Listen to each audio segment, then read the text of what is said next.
성경의 내용은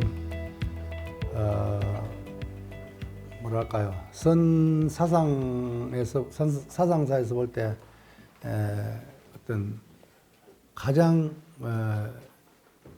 근본이면서 기본이 되는 그런 사상들이 결집되어 있기 때문에 우리가 충분히 사실 공부할 필요가 있는 부분인데, 단경만 하더라도 최소한 일주일 열흘 정도는 강의를 해야 단경을 제대로 이해할 수 있는데, 1시간 내지 2시간을 가지고 이렇게 그걸 엮어낸다는 건 이제 사실 대단히 어려운 이야기고, 중요한 부분을 이렇게 터치하고 가는, 건드리고 가는 그런 정도라고 해야 되겠죠. 정해등이라고 하는 것은 선정과 지혜를, 여기서 등자는 평등하다는 뜻이다, 그죠? 근데 뒤에 이제 사실 한 글자를 더 넣어야, 단경에는 등이라고 나와 있지만은, 사실은 등지 그래야 됩니다. 가질 지자. 등지 그래야 말이 되고, 뒷날 이것이 이제 우리나라에 와서는, 보조 선사께서 정해상수라고, 그렇게 표현되어진다, 그죠? 똑같은 말입니다. 정해등이나 정해등지나, 또 정해상수나, 천태에서 말하는 지관구행이나, 또 남방불교에서 사마타와 윗바사나를 같이 닦는다는 것이나 다 똑같은 말입니다. 그래서 해능 스님의 정해등지의 사상을 갖다가 정해상수의 사상을 살펴보면은, 이 33쪽에 보면은, 이 법문 가운데 무엇을 일러서 좌선이라고 하는가? 좌선에 대한 정의가 나온다, 그죠? 이 법 가운데 일체 걸림이 없어서, 이 법문 가운데 걸림이 없단 말이지. 걸림이 있으면 벌써 수행에 어긋나는 거죠. 밖으로 일체의 경계 위에 망념이 일어나지 않음을 좌라한다. 굉장히 이때만 하더라도 달마로부터 오조 홍인에 이르기까지 엄청나게 앉아서 수행하는 좌선 위주의 뭐예요? 선수행을 강조하고 또 그렇게 지켜왔다 그러죠.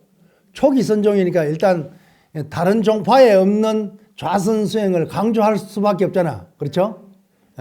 벽관, 아예 선종 서두에서 그냥 벽관이라고 딱 그냥, 벽관을 닦아야 된다고 그냥 그렇게 못을 박아버렸잖아요. 그리고 수일불이라 그러고 수본진심이라 그러고, 또 거기다가 더 보태가 일자관에다가 일몰관에다가 뭐 이렇게 우리가 다 살펴본 보단 말이지.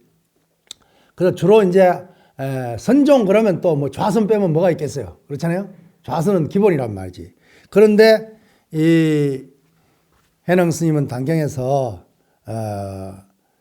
일체 경계 위에, 안이비설신이가 색성량 미촉법을 대하는 게 다 경계입니다. 그러죠? 경계와 생각을 덩치시게 됩니다. 똑같은 말입니다. 우리가 하나하나 일으키는 생각이 다 경계상에서 일어나는 겁니다.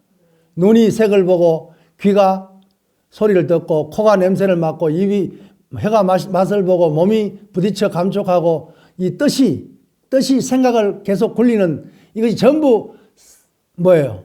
생각인과 동시에 경계입니다. 그래서 우리가 일체 경계 위에서 망념이 일어나지 않는 것이 좌다, 그 말이에요. 참 막막하다, 그죠? 그렇잖아요. 너무나 고준하게 나와버리니까 막 당장에 깽깽 그냥 이렇게 할 수.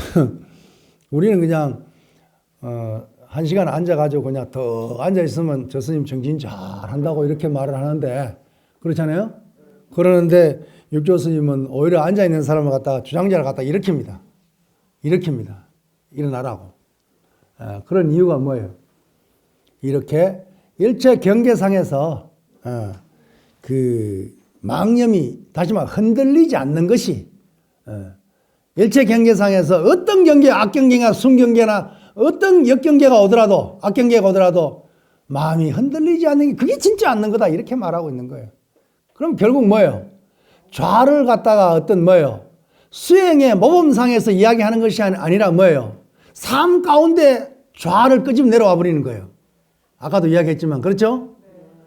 우리가 실제 생활을 하면서 어떤 그 18 경계상에서 마음이 흔들립니까? 안 흔들립니까? 흔들리면 그건 좌가 아니다 그 말이에요. 그렇죠? 가르침대로 하면 그렇단 말이에요. 그리고 본성을 보아서 마음의 성품, 자성을 보아서 본래 성품을 보아서 어지럽지 않는 것이 선이다. 내 마음이 어지러우면 그건 수선자가 아니다 그 말입니다. 우리의 본성은 뭐예요? 자성청정이잖아요. 자성청정이나 자성은 공하다 그 말이에요. 자성은 공한데 그러나 그것이 작용됨으로 해가지고 끊임없이 뭐예요? 나를 어지럽게 하고 있단 말이에요. 어지러우면 선이 아니다 그 말이에요. 항상 어떤 일을 하더라도 마음이 뭐예요? 공적해야 되는 거예요. 공적한 가운데서 뭐예요? 신령스러운 지혜가 계속 일어난단 말이에요. 공적영지라. 그래서 공적영지라 그런단 말이에요. 그러나 평상시에 우리가 공적영지가 되느냐 안 되느냐, 되면은 선이고 안 되면 불선이다. 선이 아니다 그 말이에요. 그런데 온갖 경계에 휘둘리면서 많이 암기 대회를 하고 있으면 이것도 문제가 아니겠어요? 안 그렇습니까? 내가 삼매에 들어서 화두 일념이 돼가지고 아니면 공부를 하려고 애를 쓰면서 뭐 하다 보니까 10시간, 20시간, 하루 이틀, 3일간 앉아있다고 누가 뭐라 하겠습니까? 우리가 그런 분은 그냥 이게 이고 다녀야지. 어고 다녀야지. 그렇잖아요? 귀한 분이잖아요. 수행을 해가지고 수행 삼매에 들어갔는데. 그렇잖아요. 그래서 앉아있는 분인데. 그런데 억지로 시간 말자가 막 다리 털고 앉아가지고 나중에 뭐 허리 아파 죽겠다, 다리 아파 죽겠다 하면서 그렇게 대회하듯이 앉아있으면 그것이 고역이 아니겠어요?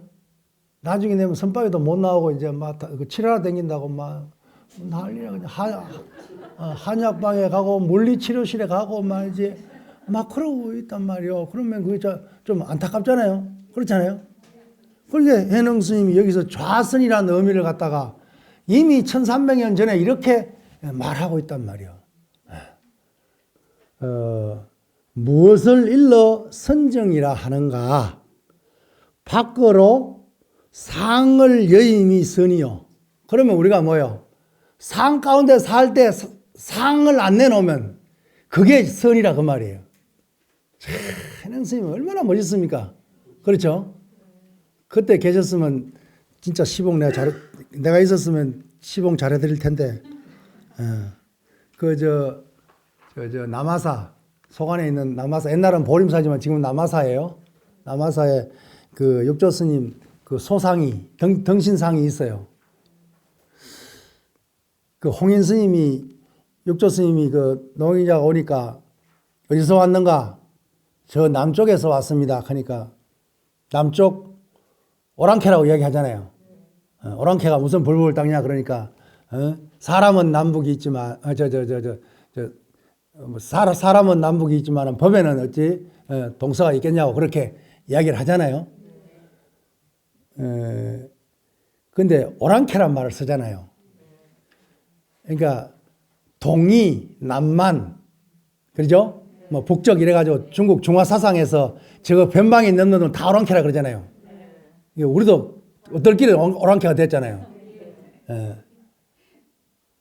그런데 우리는 동의가 아니에요. 우리는 한족을 뛰어넘는 우수한 민족이기 때문에 동의가 아니고 남만이라는 것이 지금 광동성과 그 베트남 우리 상청스님 베트남 그쪽을 갖다가 남만이라 그랬어.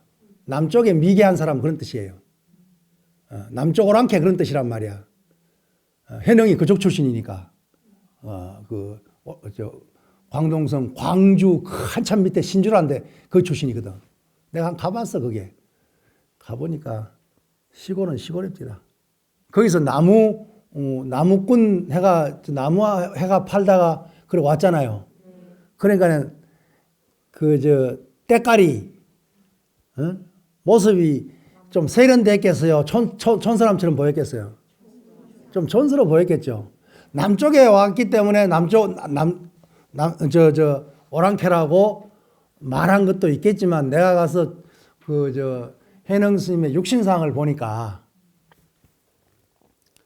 좀 키가 그렇게 크지 않고 또 물론 지금 오치를 이렇게 해놔가지고 새카맣기는 하지만은 유추해 보면은 좀 얼굴도 그렇게 썩 미남도 아닌 것 같고 어쨌든 좀 깨재재한 그런 형상이었을 것 같아. 그러니까 남쪽 오랑캐라고 이야기했지 않겠나 그런 생각이 부탁 들더라고. 중국에 문화혁명이 있었어요. 문화혁명 들어봤죠? 문화혁명 때 홍위병이 그게 고등학생들입니다. 절에 들어와가지고 다 부숴버렸습니다. 스님들 다 환속시켰습니다. 환속을 안 하고 남아있으니까 이놈들이 스님 한 사람하고 여자 한 사람하고 한 자루에 넣어가지고 묶어가지고 집에 던져버린 거야. 강제환속이라 강제환속. 그때 홍위병들이 들어가지고 육조 스님의 그 등신상이 있잖아요. 그놈을 업어다가 저 뒤에 지금 보림 지금 남아사 그 뒤쪽에 뒤가 밭대기가 있어요. 거기 갔다가 그냥 이렇게 옆구리를 갖다가 그냥 뭘로 발로 차는 안 될 텐데 뭘 이렇게 부숴가지고 옆구리를 이 부분을 갖다가 그냥 부숴버렸어. 부숴버렸는데 그 속에서 그냥 빛이 확 나니까 이놈들 겁이 나갔다 도망가 버렸어. 근데 그때 허운화상 유발상자, 허운화상의 유발상자가 그걸 발견했어요. 발견해가지고 스님들 불러가지고 그걸 이제 다시 이래 모셨는데 모시는 과정에서 이 뼈가 황금으로 다 변해 있더라는 거예요. 황금으로. 그러니까 빛이 확 나는 거예요. 그래서 이놈들이 겁이 나가 도망간 거예요. 그걸 그 거사가 유발상자 그 거사가 글로 써놓은 걸 내가 읽었거든. 내가 중국말을 읽을 줄 아거든. 내가 읽었어. 그러니까 그때 그 환희심 그냥 천몇백 년이 지났는데 겉으로는 그때 그 글을 듣고 내가 부끄러웠던 게 나는 오랑캐 꾀재재 이런 생각을 하고 있었는데 그런데 그 글을 보니까 내가 참회하는 말로 이런 말을 하는 거예요. 안에 이렇게 보니까 갈비뼈가 보이고 이 등뼈가 이렇게 되는데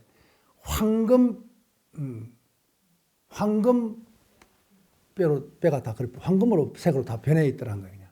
그래서 그냥 스님들이 그렇게 해능 스님이 옆구리가 떨어져 나가버렸으니까 떨어져가 옆에서 부서지가 있으니까 그것도 안타까워서 울고 또 그 황금 골든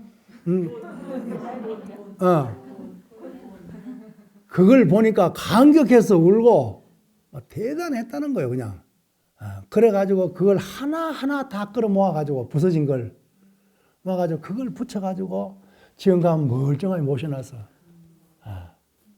그러니까 이게 그냥 이럴 수가 있잖아요. 우리가 의심하는 사람들은 저게 진짜 해능 스님 육신상일까? 좀 의심하는 사람도 실제 있단 말이요. 진짜일까? 이렇게 한 사람이 있는데 이제 그분들이 그때 당시에는 스님들하고 그 유발상자 그거사가 그때 그걸 보고 정말 환희심이 나가지고 그 겉으로 이렇게 등신상을 볼 때는 그런 감흥이 안 일어나잖아요. 그런데 그것이 황금상을 해가 빛이 확 드러나 버리니까 그냥 눈물을 흘리면서 그걸 하나 다 해가지고 원상복귀 해가지고 그래 지금도 모셔져가 있는데 그 분이 이 법문을 했는 분이란 말이에요. 실제로. 그러니까 그 현장에 가서 이제 그런 걸 이렇게 보게 되면 이런 내용을 좀 알고 단경이 뭔지 좀 이렇게 좀 뭐 처음도 알고 끝도 알고 중간도 좀 알고 가가지고 그 저 해능 스님 앞에 가가지고 이래야 뭔가 좀 감동이 있고 그렇지 그냥 뭐 성지순례 간다 하면서 뭐 놀러 가는 식으로 가지고 아무것도 모르고 가가지고 그냥 가면은 해능 스님 그 등신물이 뭐 새카마이나 볼 거 없어. 실제로. 그런데 이런 법문을 우리가 다 이제 다 이렇게 알고서 또 그것을 내가 체화시켜 가지고 이 법문이 나의 것으로 만들어서 수행을 한다면 이제 그런데 성지순례를 가면 굉장히 감동스럽죠. 나는 이제 역대 조사들의 어떤 그런 사상을 갖다가 조금이라도 공부한 사람이잖아요. 제가 공부한 사람이기 때문에 중국 선종 순례를 가면 저는 막 잠이 안 옵니다. 그냥 내가 모화 사상이 있는 사람도 아닌데 내가 중국을 그렇게 별로 안 좋아해요. 하도 그냥 유학 가서 많이 당해가지고 별로 좋아는 안 하는데 그래도 진리에는 국적이 없잖아요. 그리고 우리가 앱을 모실 때도 인도 조사, 중국 조사, 우리나라 조사들을 같이 앱을 모시잖아요. 서근동진, 거바해동, 역대전등 제대조사를 그러잖아요. 근데 이것도 사실은 우리가 좀 고려해 봐야 부분이 있어.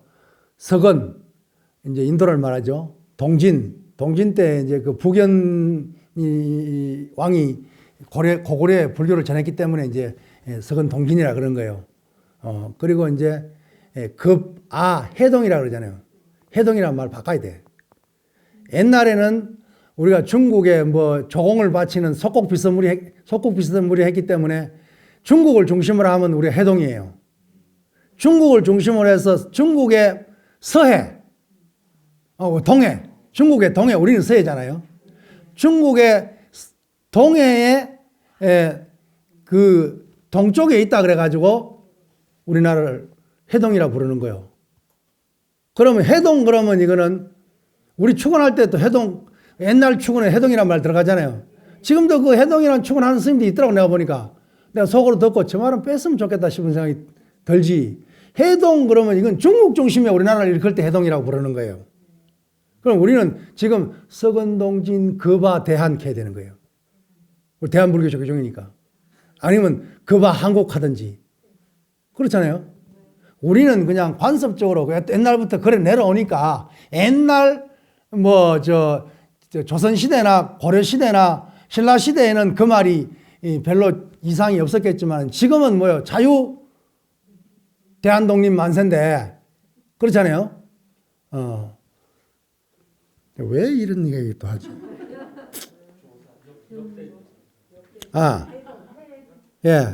그 역대 조사들의 그 가르침이라는 것이 사람을 발심을 하게 만드는 거예요. 감동하게 만들고 그런 게 있어요.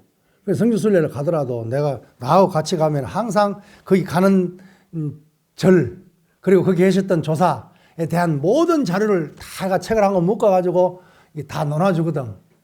그런데 찬다고 보지를 안 해.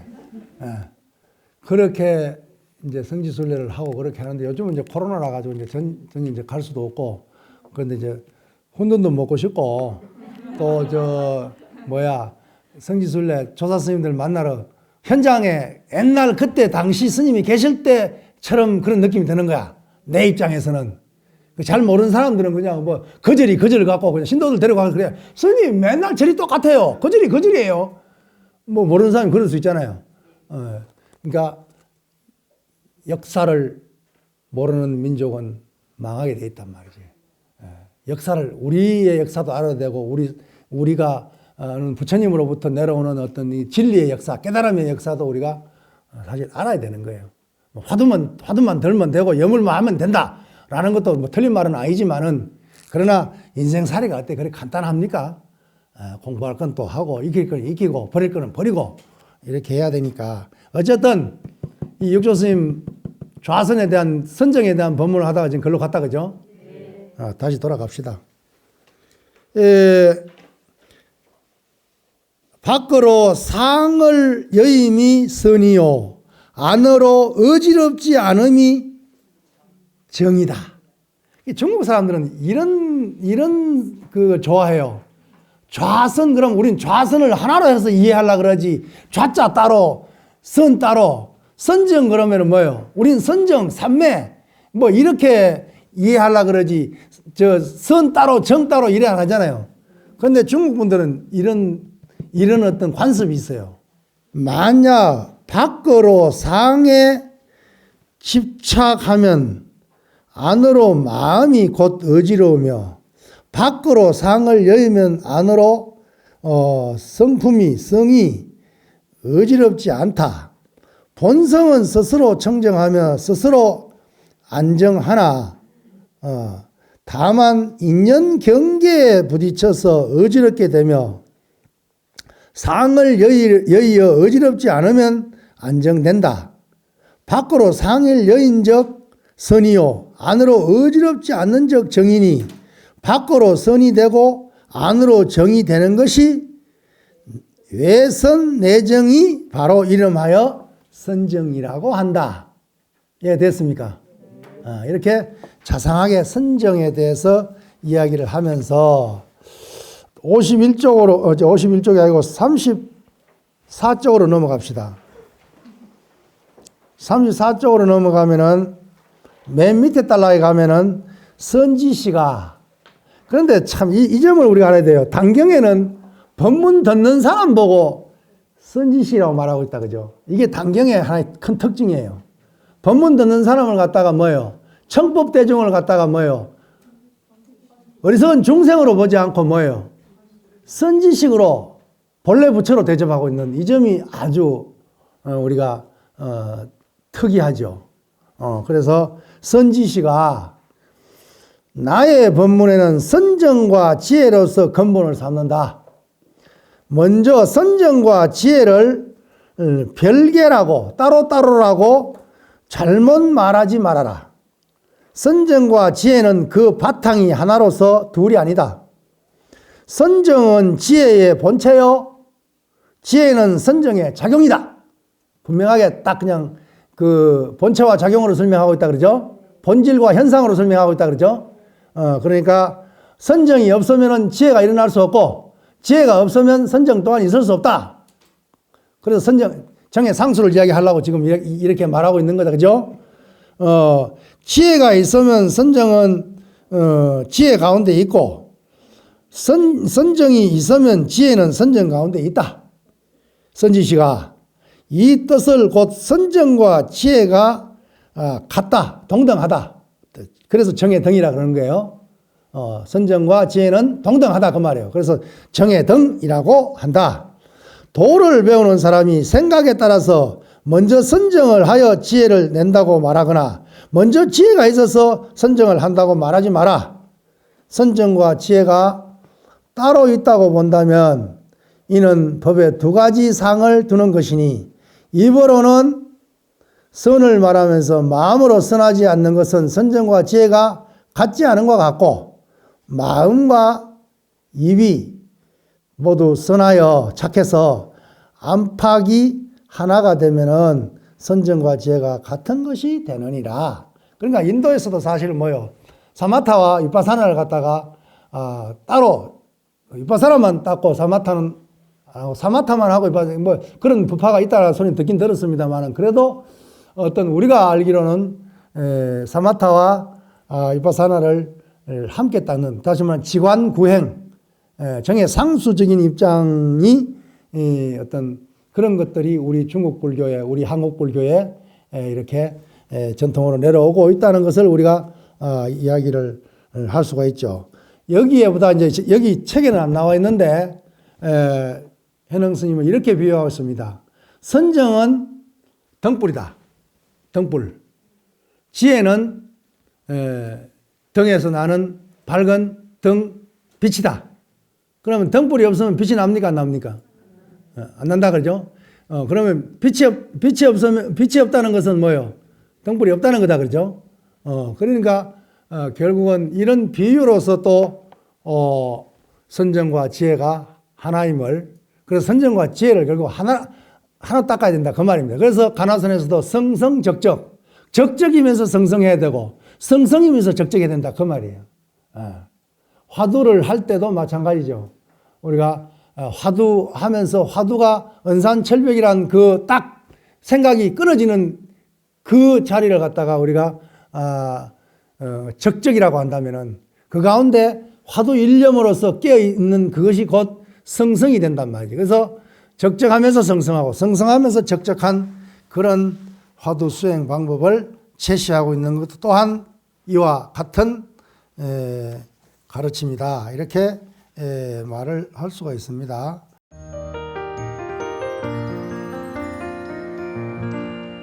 자, 그러면 38쪽으로 넘어갑시다. 38쪽에 보면 무상계와 무념무상무주가 나온다 그죠? 무념무상무주는 뭐 더 설명할 게 있긴 있지만 그냥 아까 했는 걸로 그냥 그렇게 대신하고, 이 무상계라고 하는 것은 해능 스님의 독특한 계율 사상입니다.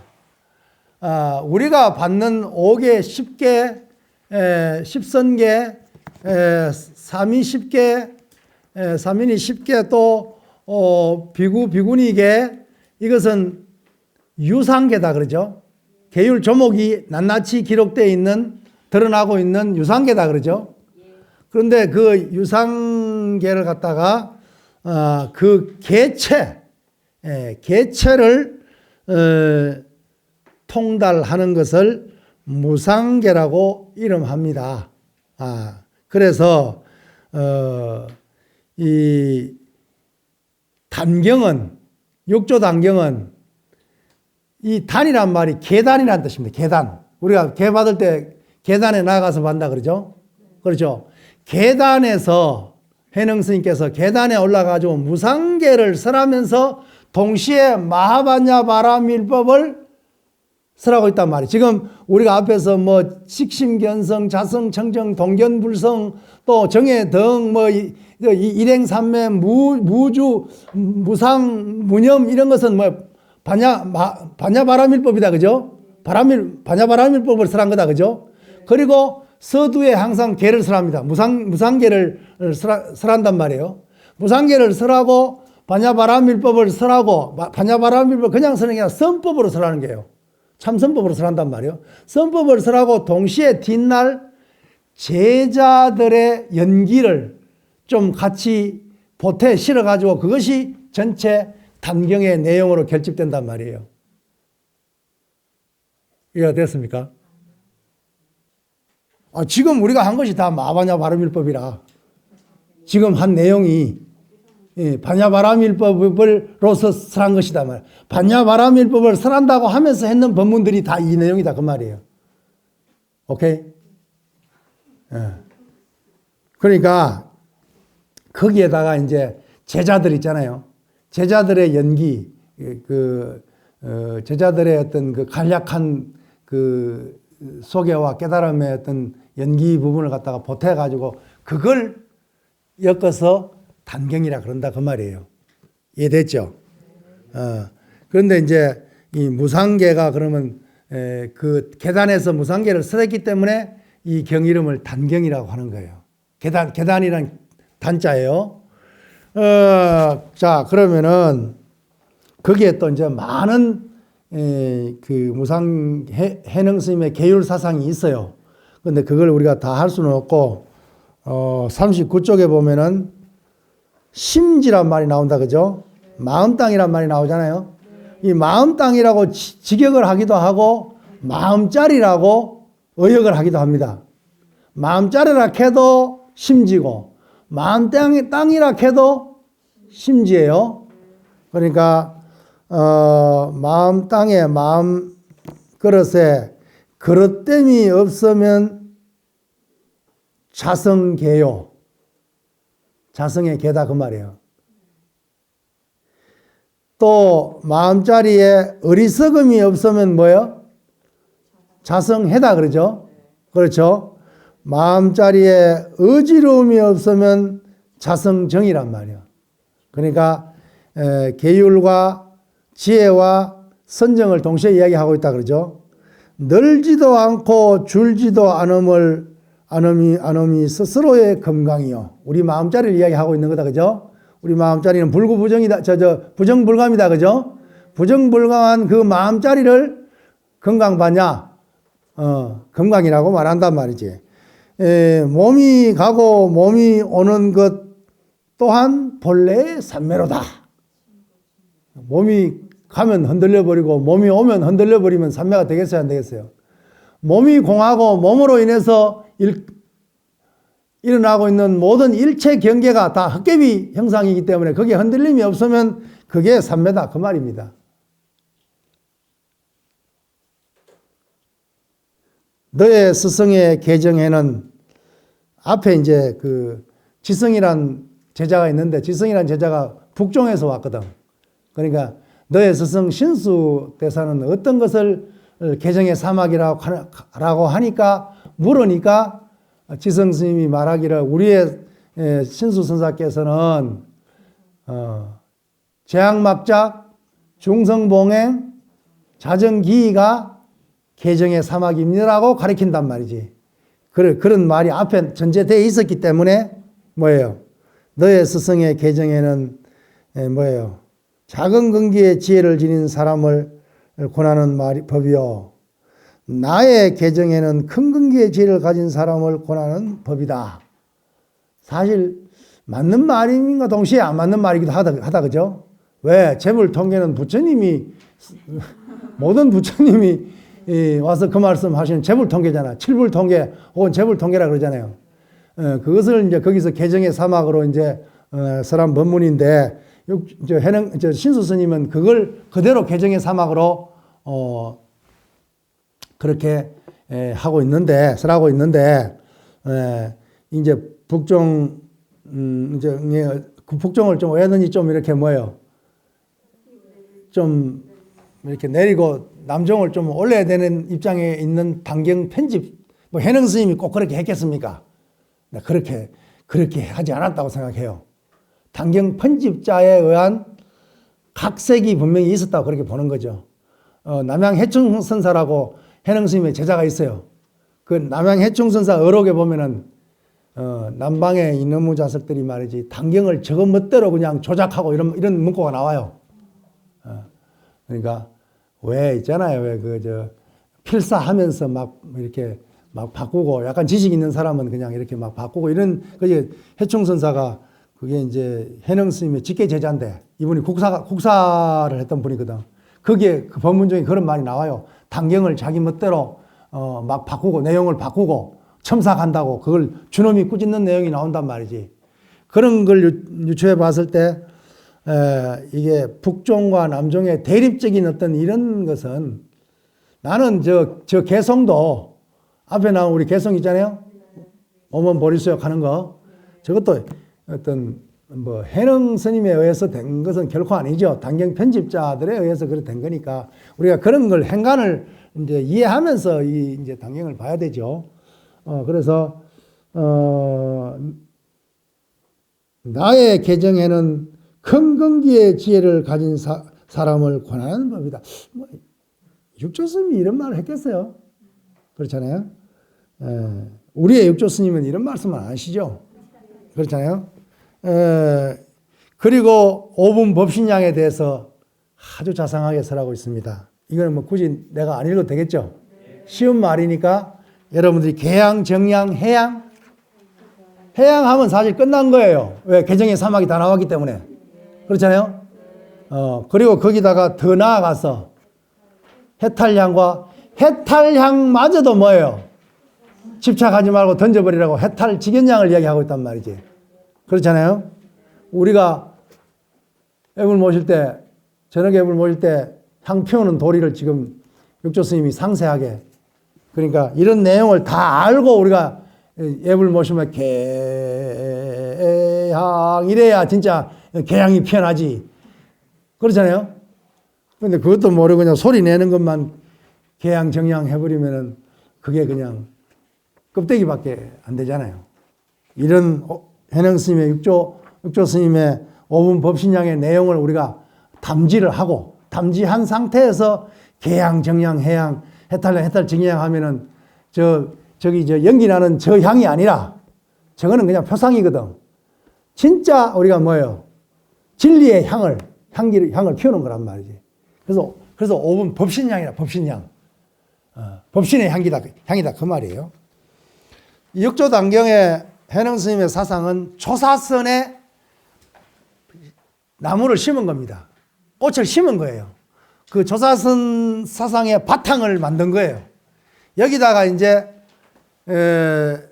마조도일이 나와가지고 마조도일, 백장회, 그러죠?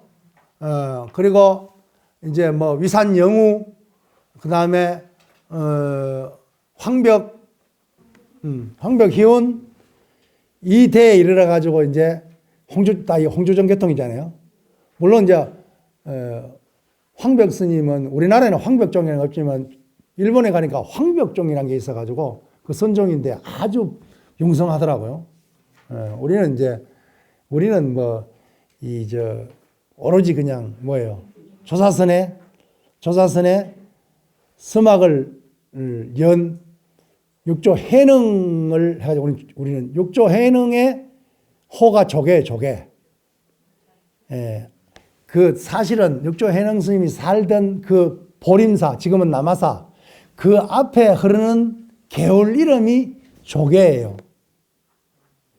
왜 조개라 그러냐? 그 개울을 따라 올라가면은 저 안망차 쭉 올라가면은 조시성을 가진 사람들이 많이 살아요. 우리 조개할 때 그 조자가 성씨거든, 성씨. 그래서 조개 성씨를 가진 사람들의 마을을 통과해서 오는 개울이라 그래서 조개라 그러는 거예요. 그런데 이게 이제 육조 스님의 호가 된 거예요. 근데 처음 이제 남아사 가가지고, 우리는 조개란 말이 그냥 시냇물이 아니잖아요. 시냇물 조개가 아니잖아, 우리 입장에서는. 그렇잖아요? 그래서 가가지고, 그 남아사 일주문 들어가기 전에 그 앞쪽에 있어요. 주차장 그 앞쪽에 있다고. 거기 이제 조개가 이제 가볼게라고 또 갔는데 놀래버렸어. 크다란 배가 왔다 갔다 하는 거예요. 아니, 우리는 그 시냇물 개짜잖아. 그냥 요 앞에 흐르는 물 쫄쫄쫄 흐르는 시냇물인 줄 알았는데, 아니, 배가 왔다 갔다 하는, 크다란 배가 왔다 갔다 하는 그 정도 강이라. 근데 이제 두 번째, 세 번째 가니까 그 배가 싹 없어져 버리더라고. 우리는 조사선의 원조인 이 조개 해능으로 하지만은, 이제 일본에서는 그 황벽종이 있고, 또, 임제종이 있잖아요. 임제종. 임제는 이제 마조에서 한참 내려가서 그냥 마조가 조사선에 꽃을 피우는 거야. 꽃을 확 피운단 말이야. 그 마조 홍주종이, 그리고 석두종이 꽃을 피운단 말이야. 그래서 그 열매를 갖다가 임제종에 가가지고 그냥 열매를 확 피워서. 임제가 조사선의 최고봉이에요. 열매니까. 그래서 종문에서는 임제 전에 임제 없고 임제 후에 임제 없다 그래요. 더 이상 선법이 그냥 더 발전된 게 없어. 거기서 사실은 선사상으로서는 거기서 이제 열매를 맺어버리는 거예요. 그 뒤에는 많은 조사가 나왔지만은 답습이에요. 답습. 개성이고 답습이란 말이지. 개성 답습하다가 이제 너무나 힘들고 지루하고 사상이 이제 좀 수행법이 좀 이제 희미해져 가니까 괭지정각이 나와서 묵조선법을 세우고, 대종고가 나와가지고 간화선법을 세우는 거예요. 그렇지만 이 묵조와 간화도 그때 당시의 시대적인 조리로 보면은 별로, 그 당대에는 좀 빛을 봤지만 그것이 중국에서는 별로 전성되지를 못했어요. 왜? 그때 당시에 주자가 나와버렸거든. 주자학이 나와버렸단 말이야. 주자가 나와가지고 신유학을 갖다가 딱 주장해버리니까 성리학이라 했잖아요. 우리나라 조선시대의 국가의 통치 이념이 주자학이에요. 그걸 성리학이라고 해서 태계이왕이라든가 이율곡이라든가 이런 분들이 이기이원론, 이기이론론을 주장하면서 그것이 실천행으로 드러나지 못했기 때문에 하나의 뭐예요? 공리공론으로 흘러가지고 분강정치를 만들어가지고 조선이 부패한 엘리트들에 의해 가지고 조선이 망하는 길로 넘어간단 말이에요. 그와 동시에 뭐예요? 우리 불교도 숭유억불이라고 하는 도성출입, 성녀가 도성출입을 금하는 그 가운데 우리 조선시대 스님들이 지난번에 이판사판 이야기 한번 했죠? 그러는 가운데 목숨을 내놓고 돈이 없어가지고 기화를 절에 대웅전 기화를 갖다 번화를 할 수 없어가지고 스님들이 국가에서 금하는 매주가 아니라 뭐죠? 누룩. 쓸데없는 누룩. 그건 개인이 못하게 돼 있거든. 그걸 스님들이 만들어가지고 몰래 팔아가지고 그 돈으로 기화를 바꿨다는 그 기록들이 나와 있어요. 그러고 남한산성 이야기를 한 적이 있죠. 피눈물 나는 고난의 역사였단 말이지. 오병일단 도성 출입을 하도 스님들이 돌아다니는 걸 좋아하잖아요. 그런데 한양을 못 가게 막아버리니까 아니 북쪽에서는 봉선사에서 막아보고 남쪽에서는 봉원사에서 막아버리니까 양봉에서 딱 막혀버린 거야 길이. 그러니까 사대문 안에 한번 들어 구경해 볼기라고 스님들이 그런 거 돌아다니는 걸 얼마나 좋아합니까? 근데 못 가게 해버리니까 봉원사하고 봉선사에 와서 3년 동안 머리를 길러. 왜? 빡빡머리는 스님이 이제 포가 나잖아요. 그러니까 머리를 길러가지고 상투를 쪼질 정도가 돼야 이 스님이 아니니까 사대문, 동대문을 통과할 수 있는 거예요. 남쪽에서는 동대문이고 북쪽에서는 서대문을 통과할 수 있는 거예요. 그런 역사적인 기록이 있단 말이에요. 그러면서도 그분들이 이판 사판을 나눠가지고 이판을 보호하면서 사판들이 그 현이라는 것은 매달 현자의 실사자거든. 실을 매단 것처럼 그렇게 위태위태하게 불법의 해명을 이어왔다 그 말이에요. 현사제맥이란 말이 그 말이란 말이에요. 그래가지고 오늘날 우리들에게 지금까지 온 거예요.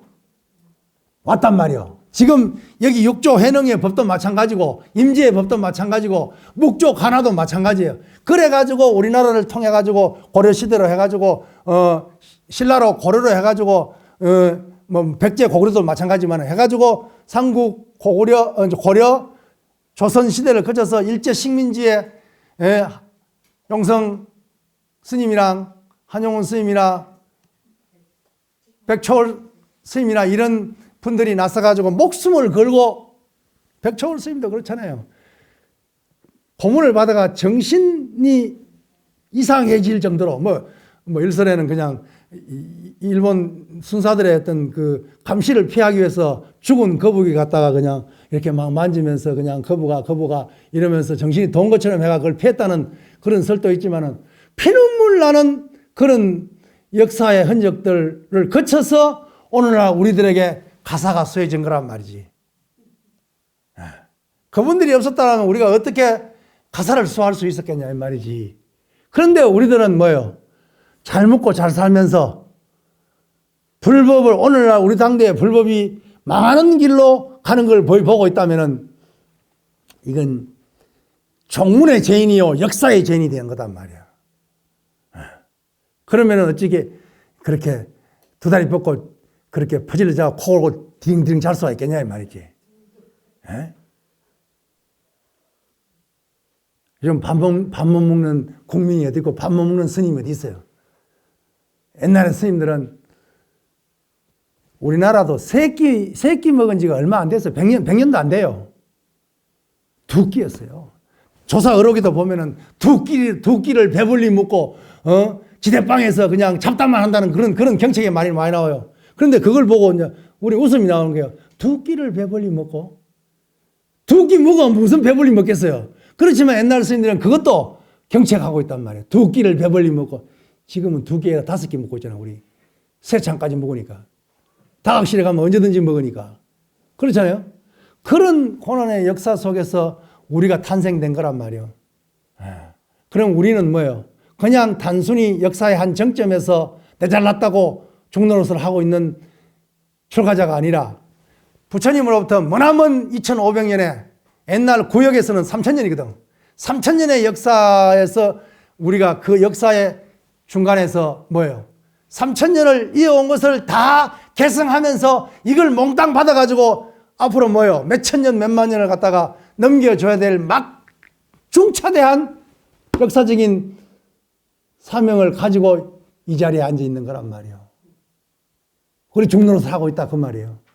그러니까 정신 바짝 차리고 중노릇 해야지. 흐리멍텅해가지고 일반 세속 사람들보다 더 못 나빠져가지고 지금 우리의 모습이 어떻습니까? 이 점이 우리가 각성을 하고 정말 이런 선회를 통해서 우리 수행을 점검하고 우리의 교화를 점검하고 우리의 복지를 점검하고 행화를 점검하는 그러한 계기가 되어서 그래도 뭐 바닷물에 뭐 물방울 하나 보탠다고 그런 말씀을 했지만은 설사 바닷물에 물방울 하나 보태는 격이라 하더라도 우리는 끊임없이 보태야 하는 것이 우리의 사명이 아닌가 이렇게 생각이 듭니다. 이것이 공연시 사량분별이 많은 한 납자가 쓸데없이 하는 기우가 됐으면 좋겠다는 생각이 듭니다.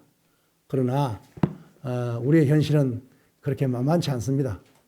오늘날 우리 불교의 위상이 기독교에도 밀리고 우리 불교는요 바닷물을 쫑지물로 사용하는 사람들입니다.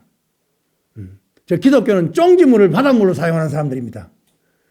그걸 우리가 알아야 돼요. 부처님 법이 바닷물인데 그걸 우리는 성인은 쫑지물로, 쫑지 알죠? 쫑지물로 쓰고 있어 우리가. 근데 저 사람들 성경 들여다보면 별게 아니란 말이에요 그게. 그런데 그 쫑지물을 바닷물로 쓰고 있잖아요 지금 그 사람들이. 여기 와서 한 3일 있으니까 얼굴이 환하네 지금 좀 다. 빛이 난다 지금. 진짜로. 빛이 나요. 그런데 우리가 못할 게 뭐 있어요? 그렇잖아요. 하면 된단 말이에요.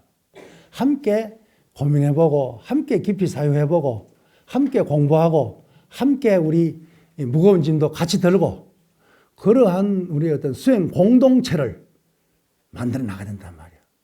수행 공동체를 해서 그 수행 공동체가 언제 어디에 있더라도 하나의 힘을 발휘할 수 있는 결사체가 돼가지고 우리 이 시대에 노력하는 천년이 지난 뒤에 500년 지난 뒤에 500년 전에 1000년 전에 우리 선배 스님들이 이렇게 노력한 흔적이 있었구나라는 것을 그래도 조금이라도 남겨놔야 안 되겠습니까? 성불하십시오.